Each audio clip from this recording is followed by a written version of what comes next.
ప్రభునందు నాకు అత్యంత ప్రియమైనటువంటి వారులారా, మన ప్రభువును రక్షకుడినైనటువంటి యేసుక్రీస్తు వారి యొక్క శుభనామములు మీ అందరికీ నా హృదయపూర్వకమైన శుభములు వందనములు తెలియజేయుచున్నాను.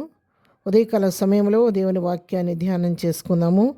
ఈరోజు వాక్య ధ్యానము కొరకు మనం తీసుకున్నటువంటి లేఖన భాగము అపోస్తలుడైన పౌలు ఎఫెసీయులకు రాసిన పత్రిక 2వ అధ్యాయం 13వ వచనం చదువుకుందాం. ఆయనను మునుపు దూరస్తులైన మీరు ఇప్పుడు క్రీస్తు యేసునందు క్రీస్తు రక్తం వలన సమీపస్తులై ఉన్నారు. ఆమేన్. దేవుని నామమునకు మహిమ కలుగును గాక. ప్రియమైనటువంటి వాళ్ళారా, ఈ వాక్య భాగాన్ని మనం గమనించినట్లయితే మునుపు మనమందరం కూడా దూరస్తులమై ఉన్నాం. ప్రభువుతో ఎలాంటి సమాధానం మనకు లేదు. మరి పరదేశులుగా ఉన్నాము. మరి క్రీస్తుకి దగ్గరగా లేకోకుండా ఎంతో దూరస్తులుగా మనం ఉన్నాం అన్నమాట. 12వ వచనంలో ఆ మాట మనం చదువుతాము. ఆ కాలమందు ఇశ్రాయేలుతో సహపౌరులు కాక పరదేశులను, వాగ్దాన నిబంధన లేని పరజనులను, నిరీక్షణ లేని వారును, లోకమందు దేవుడు లేని వారిని ఉండి క్రీస్తుకు దూరస్తులై ఉంటారని మీరు జ్ఞాపకం చేసుకొనుడి. అవును ప్రియరా, ఒకప్పుడు మనము ఇశ్రాయేలుతో సహపౌరులం కాక నిరీక్షణ లేని వారంగా, లోకమందు దేవుడు లేని వారిగా మనం ఉన్నాము. క్రీస్తుకు దూరస్తులుగా మనం ఉన్నాం.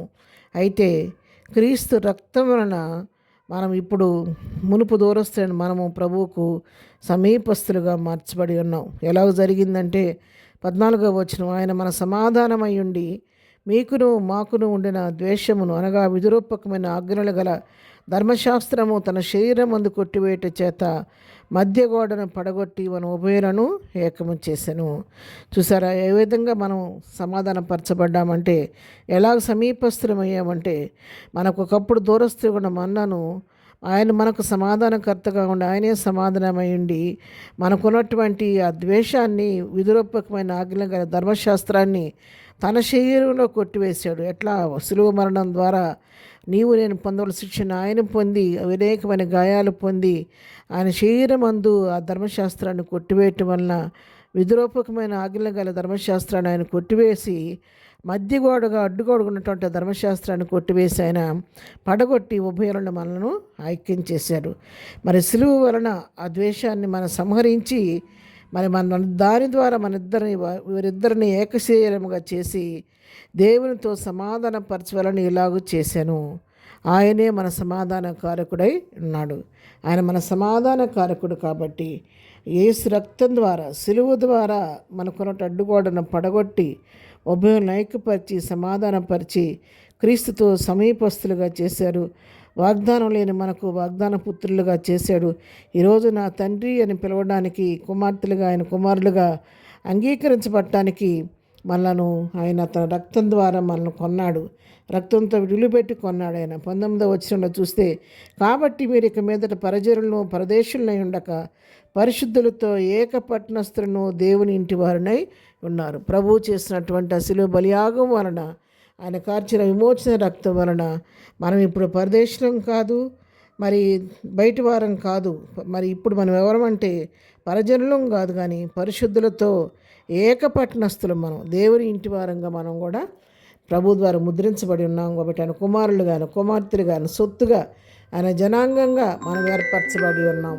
కాబట్టి ఈ విధంగా మరి ప్రభువు చేసినటువంటి ఆ బలియాగాన్ని బట్టి మనం ప్రభు కొరకు మరి ప్రభుతో సంధి చేయబడ్డాం. కాబట్టి ఈ రోజున ఆయన మన తండ్రి అని పిలవగలుగుతున్నాం. ఆయనకు బిడ్డలుగా మనం అంగీకరించబడ్డాం.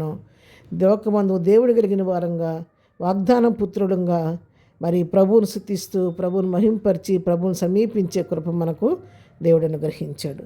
కాబట్టి ప్రియరామ, నిజంగా మనం ఎంతో ధన్యులం. కాబట్టి ఈ ధన్యతని బట్టి ప్రభువును స్తుతిస్తూ ఈ శిలువ ధ్యానాల సమయంలో ప్రభు చేసిన శిలువ బలియాగానికి జ్ఞాపకం చేసుకుంటూ మనం ప్రభువుని కృతజ్ఞతాపూర్వకంగా ప్రభు స్తుతులు చెల్లిద్దాం. ప్రార్థన. ప్రేమ కలిగిన తండ్రి, పరిశుద్ధుడా, నీ కొందనాలు. అయోగ్యులైన నా కొరకు మా కొరకు నువ్వు చేసినటువంటి అసలు బలియాగాన్ని బట్టి నీ కొందనాలు నాయన. మధ్యగోడను పడగొట్టి ఉభయులను ఐక్యపరిచిన విధానాన్ని బట్టి నీ కొందనాలు చెల్లించుకుంటున్నావు నాయన.